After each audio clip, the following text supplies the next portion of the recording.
Welcome to Curious for Christ. Whether you were raised in a Christian faith or found it on your own, a relationship with God is deeply personal and unique for each of us. And so today's episode is for everyone navigating that journey. My special guest, the vibrant Annie Mayfield, shares her story of how heartbreak brought her closer to God and then the lessons she's learned along the way. We'll dive into spiritual practices you can apply, discuss the role of technology, and explore the importance of community even in the face of church hurt. Annie Mayfield is a 6-time Amazon bestselling author and a corporate account executive. She's also the host of the Made to Shine podcast, which has listeners in over 72 countries and was among Spotify's top 10% most streamed podcasts in 2023. Featured in Forbes and at NYC Journal, Annie is dedicated to inspiring the younger generation to embrace their divine worth and let their spirits shine.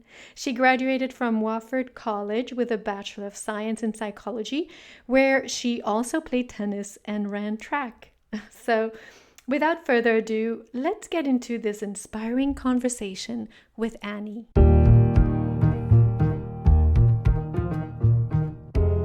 Welcome to Curious for Christ.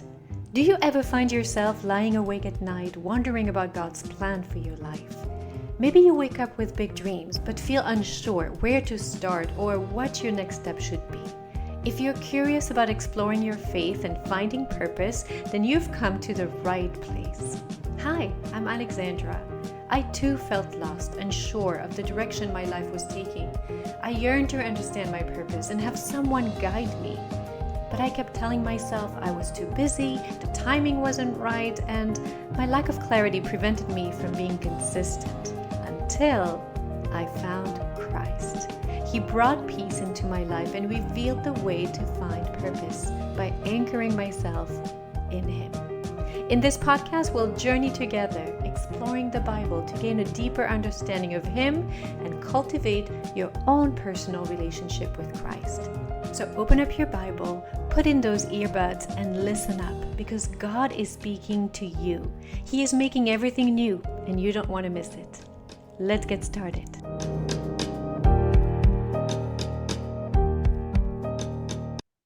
Annie, it's such a pleasure to have you. You're very young. You have an extensive curriculum. You've done so much. And what I'm most interested in right off the bat is, could you please tell us your faith story? How did you come to faith?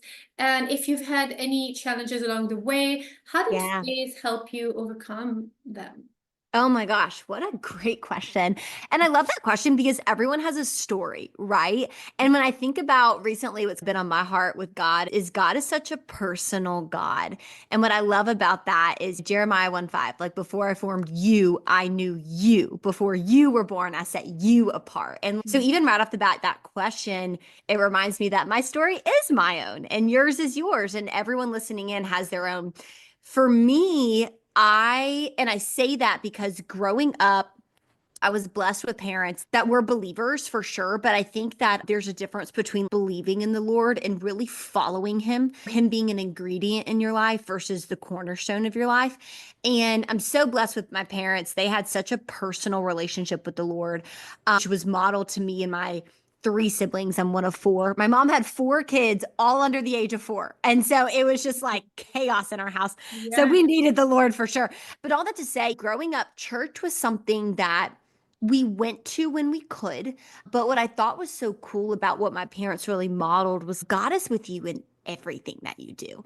And because of that, I played sports growing up. And so like I played college tennis. So on the tennis court, God is with you. On the cross country track or field, God is with you. So God is with you in all that you do. I would say personally, it wasn't until I hit college that I experienced a really hard breakup with a relationship. As we all, when we fall in love, this is going to last forever. I had that mindset. And when we broke up about halfway through college, I remember there was a season where a lot of people were like, I was so upset and people were encouraging me like to party, find someone new, date, all these things. And I tried it. I tried it. Like I tried to numb out the pain. I tried to run away from the heartbreak and just fill myself with other avenues. And that's when really understood, I feel like, the essence of nothing could fill me but God. And I had loved God my entire life. There was never a season where I was like, I hate God. I don't want to get to know God. Nothing like that. I've always loved God. But in God's kindness, I really leaned in that broken time and was like, whoa, Lord, I love you, but I'm not following you. There's a difference between belief and faith. Belief is you think something's true. Faith is you think something's so true it impacts your actions. And we're called to have faith in Jesus. And the way I lived my life was I believed in Jesus, but I didn't let him impact my life. It wasn't impacting the way I interacted with my boyfriends, with my friends, with the way that I just lived my life in regards to like always telling the truth and being honest. It didn't impact that.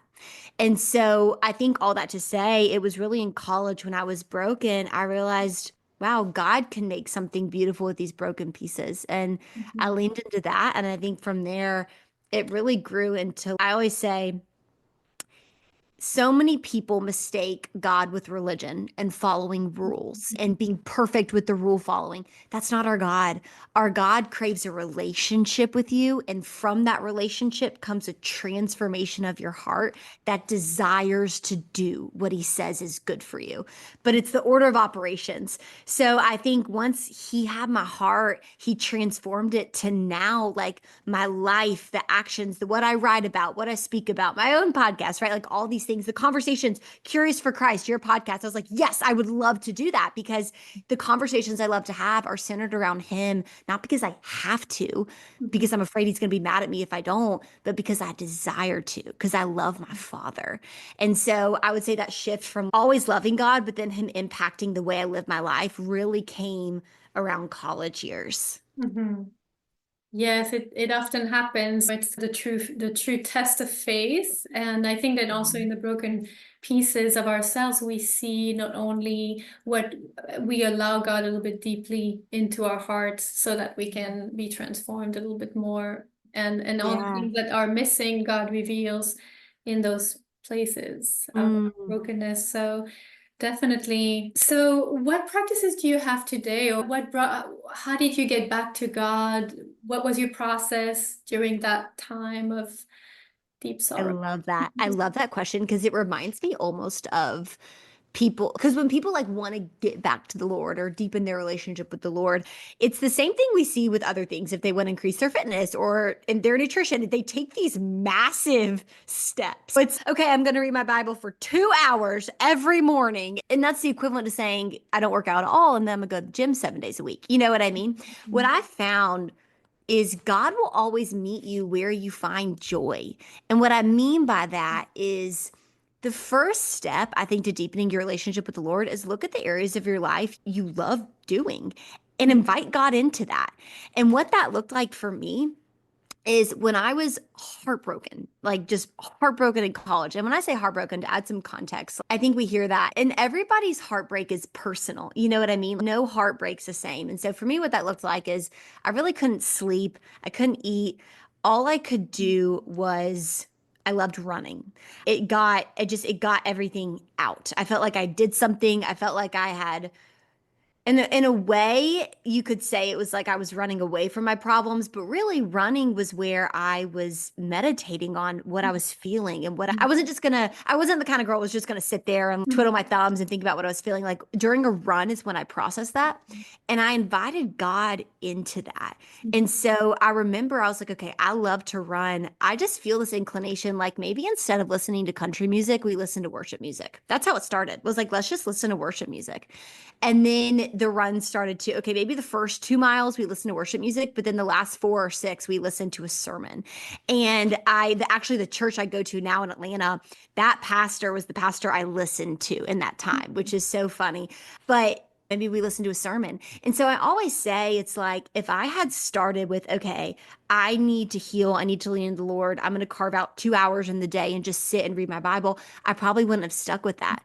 But what I ended up doing was just inviting him into what was already happening in my day, putting on worship music in the car versus pop, Adding. listening to worship music versus cut. Yeah, exactly. If you said you're a mom, right? You have a son, you have a daughter. It's putting index cards of scripture around the house when you're doing laundry. It's like, where can you bring God into what you're already doing Mhm. versus adding in a bunch of stuff that isn't going to last long term. So that's what it looked like for me. And that's what I would encourage people to do. It's like just simple things. Like, what can you just invite him into and make it almost, it's like a date with God. And then from there, it grew. And so, yeah, like now I crave, and it's not a long, but like every morning for 20 minutes before I start my day, I'm in the Word. That is non negotiable.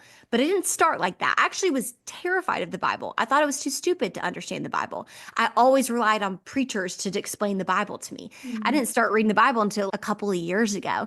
But all that to say, now that's part of my day, but it didn't start that way. And Mhm. so I would say the way it started is just inviting him into what already was. That's very clever. You like Yeah. to run. And I do understand moving my body really helps me also focus my Hmm. mind. While when we're still, our bodies are still, that's when the mind's racing. So I totally Yes. understand. Yeah. Yeah, you've got to just, it's funny.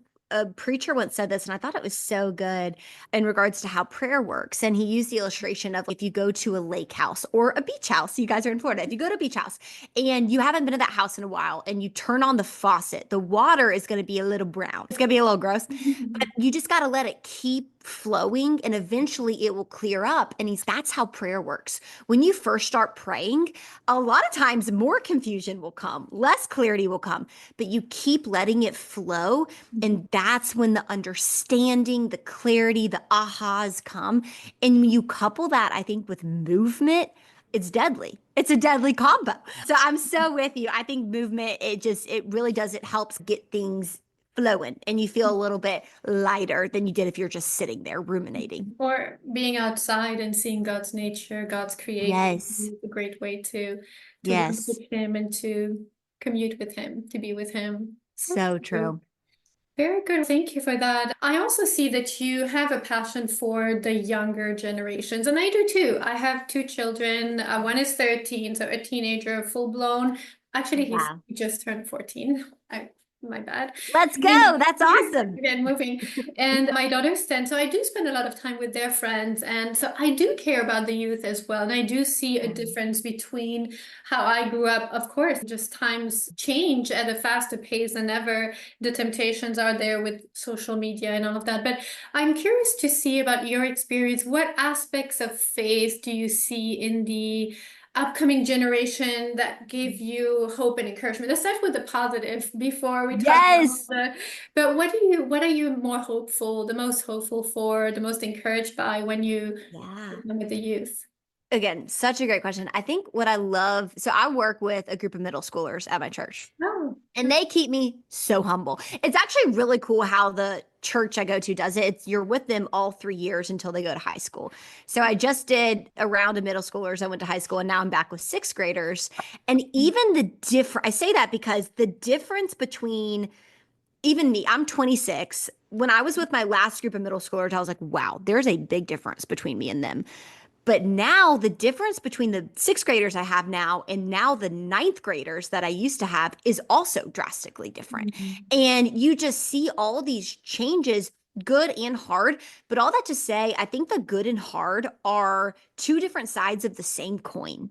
And what I mean by that is I think the elephant in the room that everybody thinks about with this younger generation is social media and just media in general. Like it's the screen era. It's like they're always on screens, all this stuff. And starting with the positive, I get really passionate about offering the perspective. I think we're so quick to poo screens and poo Instagram and poo TikTok. What I've seen with this younger generation coming up is that for the first time ever, they're plugged in. And what I mean by that is you and I, this podcast could, with Instagram, TikTok, show up on a seventh grader's feed somehow. And we're talking about Christ. For the first time ever, it is so easy to spread light to a kid's life, a kid's, what they're looking at, more so really than ever before. Now, The other side of that is the flip side's true. There's a lot of darkness on media, a lot of consumption of things that are not good. But I think that goes back to that's why it's so important you have this podcast. It's so important the people shining light about Jesus on media stay in media. I get so scared when I hear Christians or Jesus followers say we can't be a part of media. Like that's the devil, that's darkness. It's we're called to be the light of the world. Like these kids tuning in, they're tuning in. We can't change that. But are we going to bring the light to where they're at? That's the question we have for people that are creating light-filled content online. And the other thing I'll say about that I think is so encouraging about this generation is they're so curious. I talked about this with my grandma not too long ago. Her generation, they're very loyal. I think we can learn so much from their generation. It's you believe this because it's true, because your dad said it was true, because your mom said it was true, and you don't ask questions. That's just what it is. And you're just so loyal. We need to learn that from them. What I think, though, that a lot of people could learn from this younger generation is the power of asking questions. Jesus loved the disciples' questions. He loved it. The difference between a seed falls on good soil and the seed that falls on not good soil is like really what he was saying there is the power of leaning in. Like when you don't understand, do you care enough to ask me what I mean by that? And the disciples did. I think in classes where I really didn't care enough to ask a question. I learned nothing in that class. But the classes where I was so absorbed, so consumed, I had so many questions because the more I knew, the more I realized I don't know. And this younger generation is not afraid to say, what do you mean Jesus rose from the dead? What's the Big Bang Theory? How does this line up with scripture? I got that question last Sunday.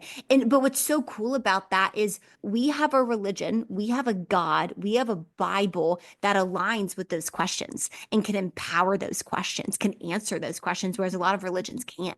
And so what I'm encouraged by is how curious they are. I'm encouraged by the fact they're plugged into one place and the opportunity there is we can meet them there in a way that no one could before. Where I think there needs to be a challenge for this younger generation is learning from those that went before us so many things. But I think one of the most important things is commitment and loyalty. I'm reading Screw Tape Letters right now, or I'm listening to it on audio. And like the enemy, great book. The enemy's tactics, it's don't even get into an argument with Christians. Don't try to get them to think, is Christ real or not? Just distract them. Then they won't even have time to think about the bigger questions of, is God real? Or did Christ really die and rise again so I could have life with God? Don't even get them to that point. That's a dangerous point. Just get them distracted. Distract them with food. Distract them with media. Distract them. Distract them. That's my concern, is that we have a chance to meet them, but what's their capacity to hold on to that light with all the distractions going on?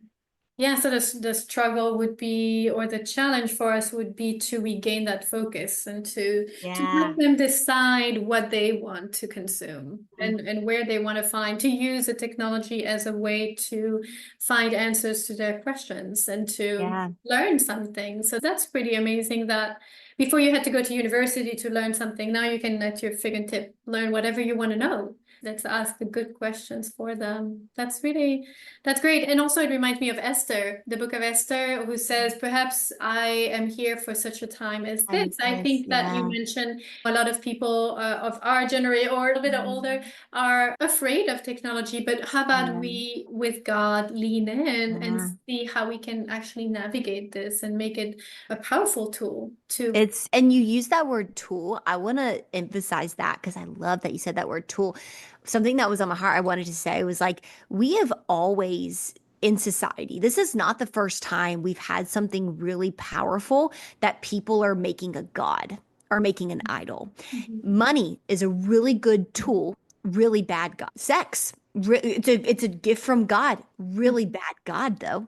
Like all that to say, idolizing your busyness, your busyness. We live in such a day and age. I remember in college, I just could not get over the fact people would say, yeah, I got no sleep last night. I've just been so busy studying as a badge of honor. Like we idolize our busyness. We think we're only as important as we are busy. And social media, same thing, same thing. Really great tool, really bad God. Follower count, likes, all that really bad God. And I think that if we can not everyone, because not everybody's going to receive the message, but if we can just shine light and be faithful that there's someone on the other end that's going to be watching, that's going to learn, hey, this is a really powerful tool that I can shine light with.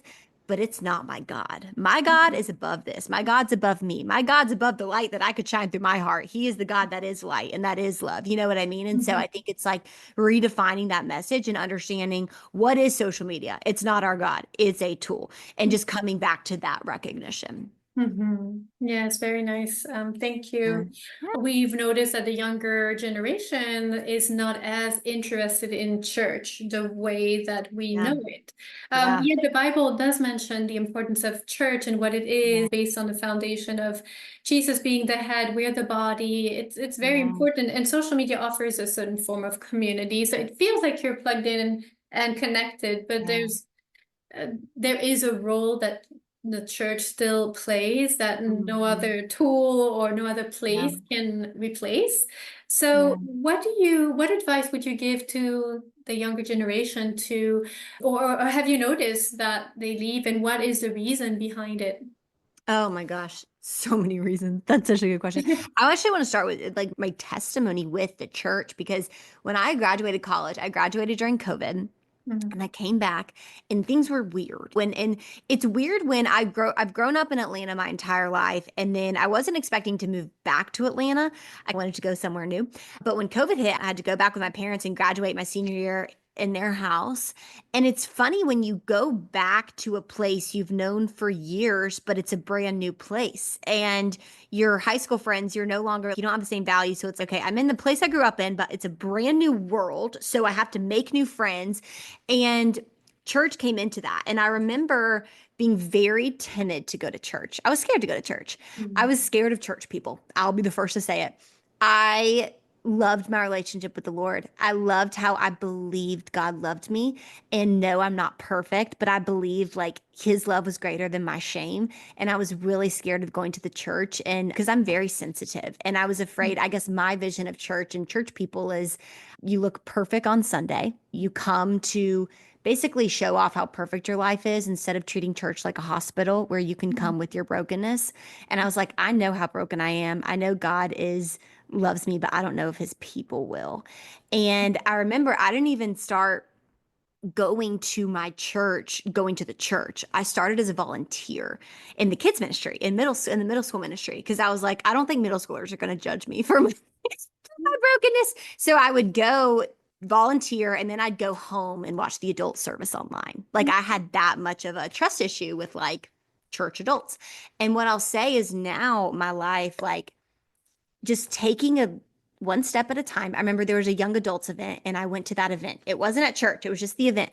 And then I started making some friends and we went to the one church of service together. And now my life, what I would say is like the pain of putting yourself out there, of seeing what the church has got, of the awkwardness of making friends and not knowing anyone and sitting by yourself and maybe getting judged because you look a certain way or act a certain way or whatever have you. The pain of that is so much less than the pain of feeling isolated and alone and not known by anybody. Mhm. God knows you. I think we have a lot of people that believe that and they believe in a personal relationship with the Lord, but they're scared of church. And church hurt, I once heard it put, there's no such thing as church hurt. It's people hurt. You're going to get people hurt no matter where you go because Mhm. people are imperfect. But don't mistake people hurt with God hurt. Because when you walk away from the church, you're not walking away from God because God goes with you when his spirit is in you, but you need his people more than you think you do. Mhm. And now my life, like I met my boyfriend through church. I met my best friends through church. Like my life looks so different in the best of ways because of that willingness to just let it be awkward for the first few couple of times, not knowing anybody, sitting by yourself. Are they going to judge me or are they not?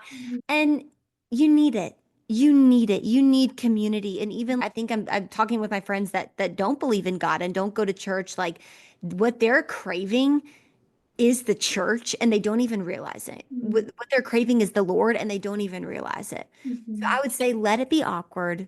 Take the first step. It's going to be scary. And also know that It's okay if a church doesn't, if you don't fit the first time. Not all churches are for me. I found one that I love, but just because you've been to a couple that aren't a fit doesn't mean there's not one that is. And Mhm. so keep trying it. It's dating. It really is. It's dating. It's every guy is not for you, but there's one that is. And you got to keep putting yourself out there until you find the fit. And when you do, be Mhm. committed past when people hurt you there because it's so special to find a church that you feel loved at. Also, knowing it's going to be imperfect because it's filled with people that are imperfect. And so stay there past the people hurt, not the church hurt, the people hurt, because God's above the people that are hurting you Mhm. and loving you. And you don't get the love without the hurt because we live in an imperfect world.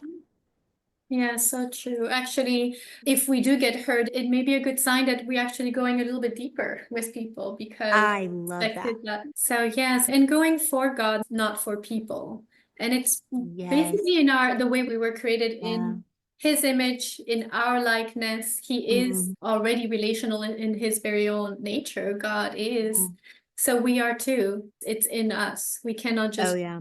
the vertical without having the church and the relationships. There's so many blind spots in us that it's So only many blind together spots. that truly we see the fullness of Christ. Mm, But I understand. I'm from Europe, so to me, being here, I see a lot of cultural influences in the yeah. church. I feel like it's not fully what the Bible talks about, or I can see it as an outsider, but I'm just being, and I see that being faithful, loyalty, as you mentioned, is loyalty to God and see how He Mm, works and really look at see how God works, not mm. how you're going to fix it all because we're Yes. broken. We can't, but we're here. It's so true. And so that first step really gives God the opportunity to work through us and through the It's people. so true. That one time my pastor, he like put two, I don't know, canisters or something, clear canisters with beads in it. And he hit them against each other and the beads fell out of the little canisters or whatever. And Mm, he said, did these beads come out because this thing hit the other or because that's what was always inside that canister? mm, And so many times when we get hurt, we think, oh, I got hurt because they hurt me versus saying, no, I got hurt because there's something in me that's mm, hurt and that's what came out. Anger was in me and that's what came out. mm, Sadness was in me and that's what came out. And I think what the church does, and I'll personally attest to this through working with mm, middle schoolers and some of their parents, and you think you are so at peace and so calm and just filled with goodness until a lot of times the church, the greatest blessing of the church is it offers you a chance to really get a good understanding of what's in here. mm, Because I know, like, dealing with some people at the church and like some of the hurt I've experienced, I had no idea that hurt was in me, mm, that anger was in me, that frustration was in me, that pride was in me. And if it wasn't for the church, I would not have known that. And it's a good reminder, like, Jesus' blood covers all. It mm, covers mine. It also covers theirs. So them. So will I be faithful enough to him to love this person the way he loved me? mm. And you don't learn that if you don't have opposition. I loved what you said about it shows you're growing deeper when you do get hurt. Yeah, so true. Thank you. Thank you for sharing that. And I could not agree more. Definitely, I've seen it all in the church, and I do take ownership of my own. Whatever comes out comes from within, right? Yeah. And it's Hmm. been probably, and as a mom, I definitely also feel I was about to say, I don't similar. even have kids. I can imagine children are a fast track for that course. But it's a very good analogy, motherhood and how God deals with us. Because of the love, Mm, you're willing to really look at yourself, yeah. change. And so it's that love that compels you to make the changes, to be hurt, to try Mm. again, and to keep going. And so it's very, we do need God and we do need one another. Now, is there anything else you'd like to share with our listeners? Is there anything a message that you'd like to leave us with? I love that. Honestly, what Open comes to question. mind? What? Open question. Whatever Open you want to question. say. I love it. What I'd love to share and leave people with is something that I think I wrestled with for such a long time. It's actually the mission of my podcast and why I do what I do. And I think that for so long, I remember when I was in college and I graduated, I had this picture of what it looked like to work for God and to be doing something, doing great things for God and his kingdom. Now, of course, this is supposing that you want to. But for me and my story, and I'm sure people listening to a Curious for Christ podcast, they probably are like wanting to be curious enough about Christ to go and do things for him and spread his word and spread his light. And I had this picture of what that looked like. It looked like a preacher. It looked like maybe someone like their business is centered around that and they do that full time. And through my own life and what I do, it's like I don't know. I always struggle with the question, Annie, what do you do? Because I do, it's a lot of different things. It's like I have a podcast, I write books, I work a full-time sales job. Like there's so many different things that I do.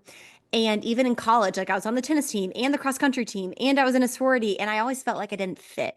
And because I felt like I didn't fit, I felt like there wasn't an avenue I was really working for God in or shining his light in because there wasn't just one thing. Mm, And what I'm so passionate about reminding people is you have a ministry, no matter what you do. mm, It is the way you shine God's light that He gave you through His Spirit in literally every space that you hold. So, whether you're a mom of a 3-year-old right now cleaning poopy diapers, and on the side, you're working some like accounting files to make some extra income, you shine, your ministry is cleaning that baby's poopy butt. It's also doing those accounting files. You know what I mean? It's in everything you do. For me, when I write books, yes, I am effective for God, but I am just as effective for God as the way I treat my clients in my corporate job. mhm, I am just as effective for God in the way that I listen to my dad when we're having a conversation and I'm listening to listen, not listening to respond. My mhm, dad is just effective for God when he's doing law work as he is being a husband to my mom. You have a ministry no matter where you go.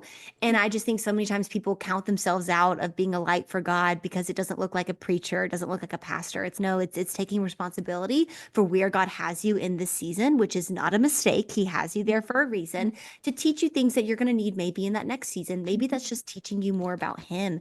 But you have a ministry, you have the light of God in you, and you are called to go spread it in every area. And I just think if we can understand that's how the world changes. It's when you're a high schooler shining light on your campus, a middle schooler shining light in your math and taking responsibility for that because it's a blessing that we get a chance to do that.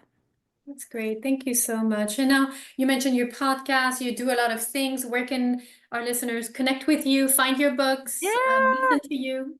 Oh my gosh, after they're done listening to yours, if they ever want to listen to Made to Shine, it's on anywhere you can find podcasts. It's on Apple, Spotify, whatever have you. And yeah, mission of that podcast is what I just explained. So speaking about a lot of people that do a lot of different things and how they spread the light of Jesus and what they do.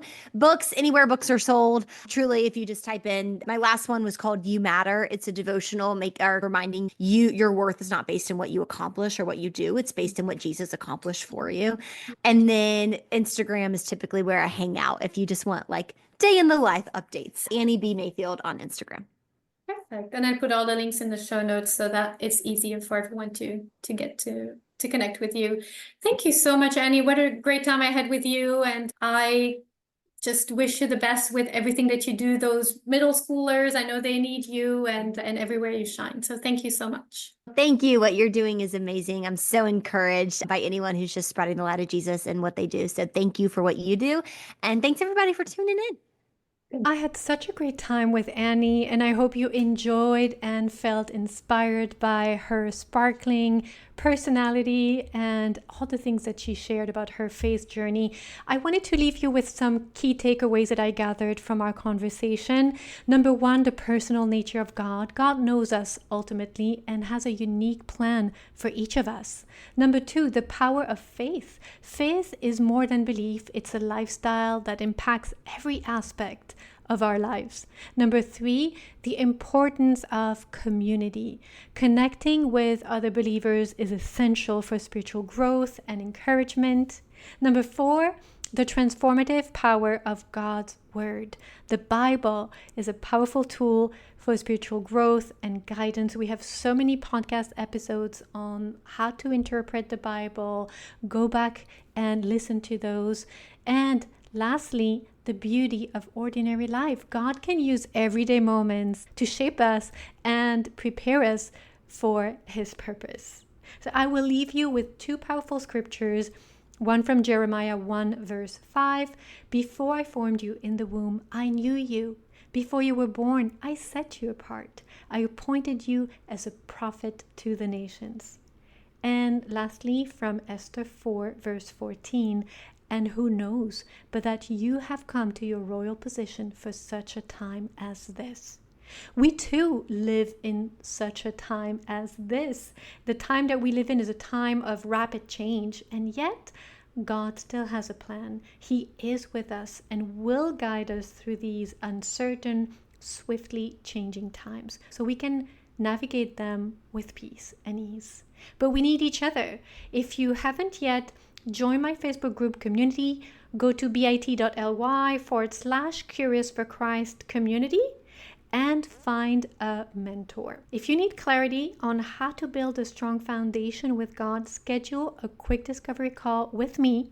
Go to bit.ly/Curious for Christ discovery. It's bit.ly Curious for Christ discovery. We will talk about where you are in your faith journey, the challenges you're facing, and how to move forward with clarity and purpose. I look forward to connecting with you in the Facebook group community and speaking with you soon. Until then, bye for now.